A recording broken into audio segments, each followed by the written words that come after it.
warahmatullahi wabarakatuh. Salam sejahtera untuk kita semua. Saudara-saudara peserta pelatihan dasar CPNS dimanapun Anda berada. Senang sekali berjumpa dengan Anda. Semoga saudara-saudara saat ini dalam keadaan sehat. Materi kali ini yang akan kita bahas adalah Whole of Government.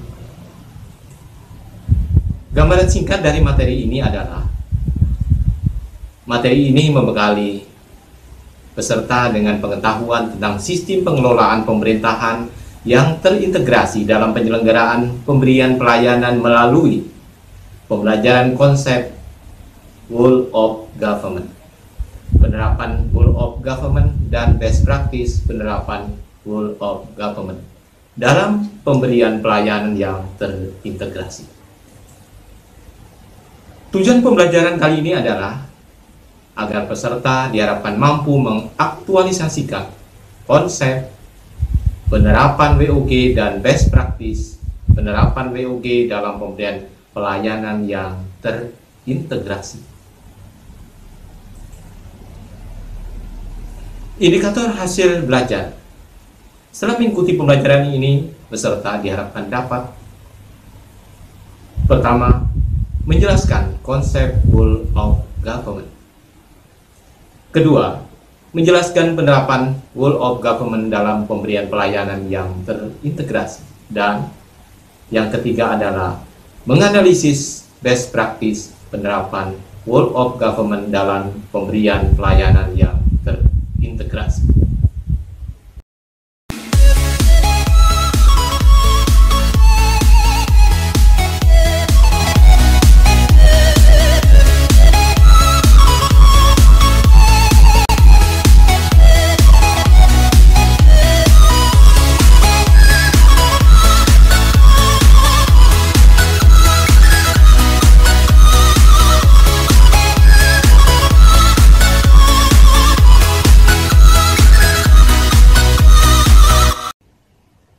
Saudara, kita bahas yang pertama.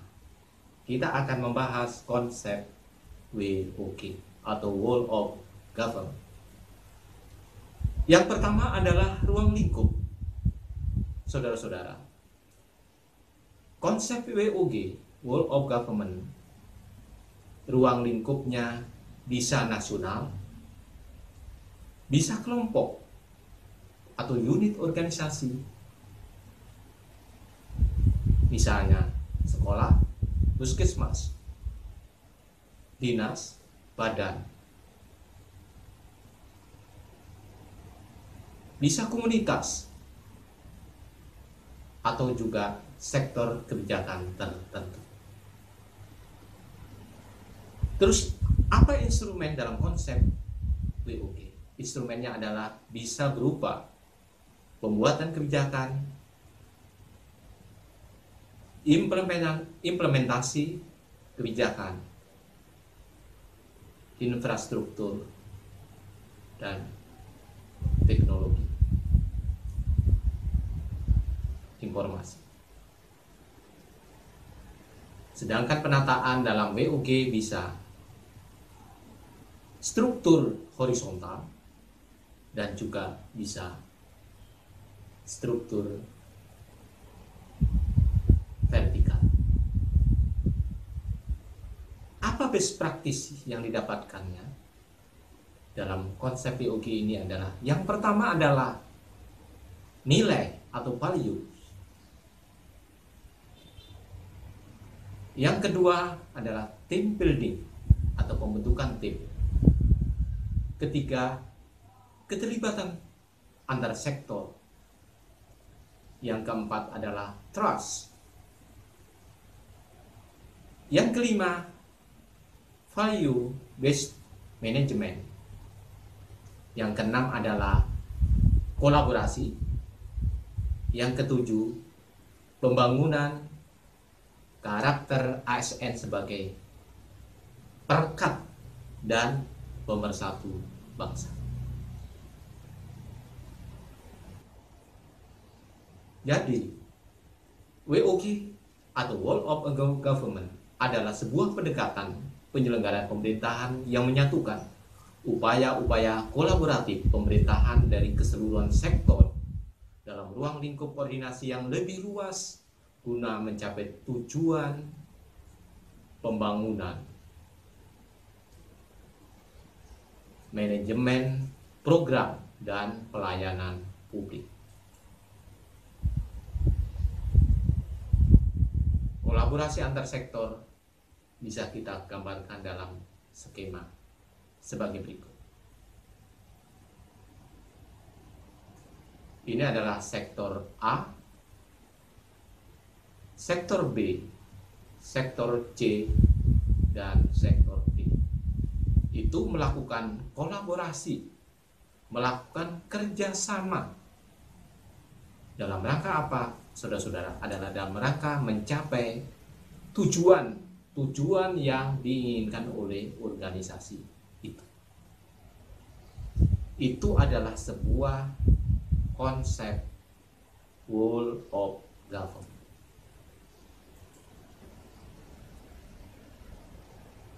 Sergol dan others tahun 2004 mengatakan bahwa whole of government itu menunjukkan agen layanan publik yang bekerja di seluruh batasan portofolio untuk mencapai tujuan bersama dan respons pemerintah yang terintegrasi terhadap masalah tertentu. Pendekatan dapat bersifat formal dan informal. Mereka bisa fokus pada pengembangan kebijakan, manajemen program, dan pengiriman pelayanan.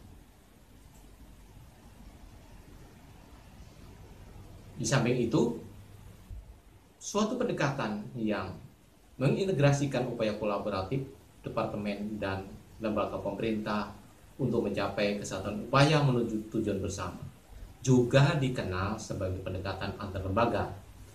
Persyaratan persatuan usaha dan kesatuan tujuan terkadang digunakan untuk itu, menggambarkan kerjasama di antara semua aktor pemerintah dan sebalik. Yang menjadi pertanyaan adalah, mengapa bahwa WOG itu penting? Saudara-saudara sekalian, banyak hal. Ada 3 hal mengapa WOG itu penting. Yang pertama, faktor eksternal. Apa yang terjadi dalam faktor eksternal? Yang pertama adalah dorongan publik bahwa integrasi kebijakan itu sangat penting. Publik menghendaki bahwa pemerintah harus mengintegrasikan kebijakan itu dalam rangka memberikan pelayanan publik, karena masyarakat ingin bahwa mereka mendapatkan pelayanan secara cepat, mudah, tepat.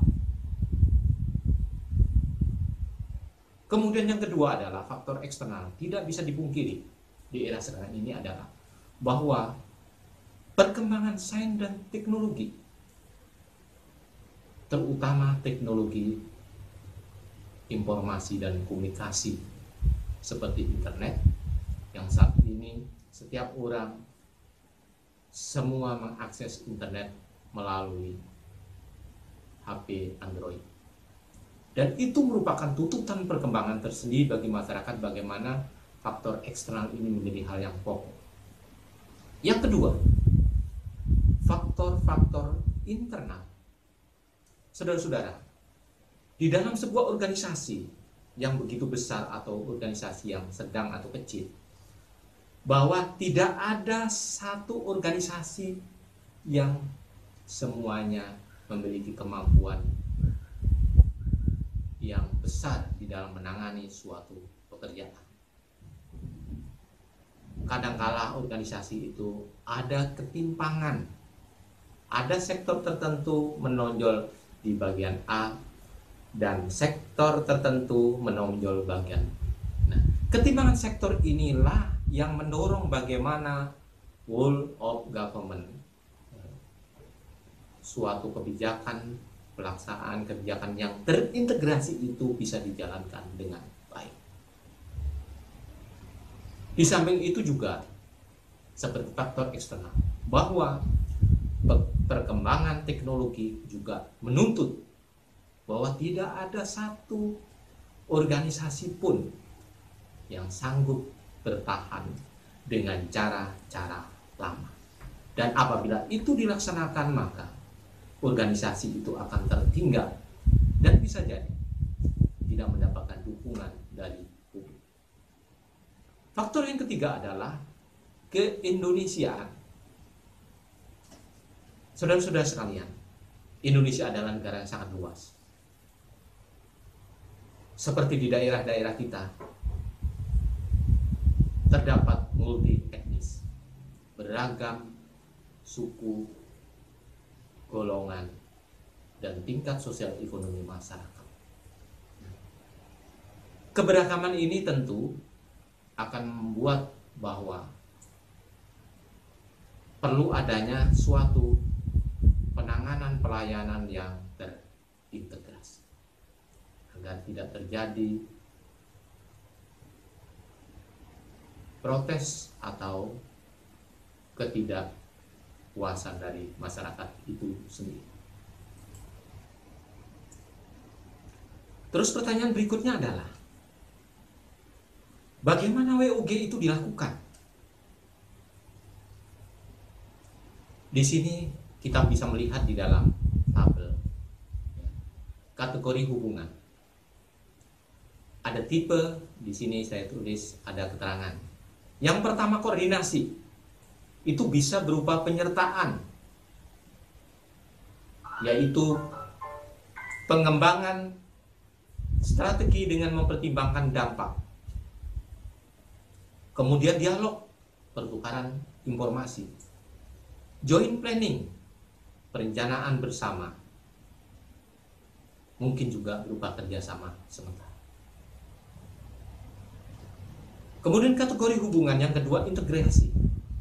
Integrasi, saudara-saudara, bisa berupa joint working, yaitu kolaborasi sementara, joint venture, perencanaan jangka panjang, kerjasama pada pekerjaan besar yang menjadi urusan utama salah satu peserta kerjasama.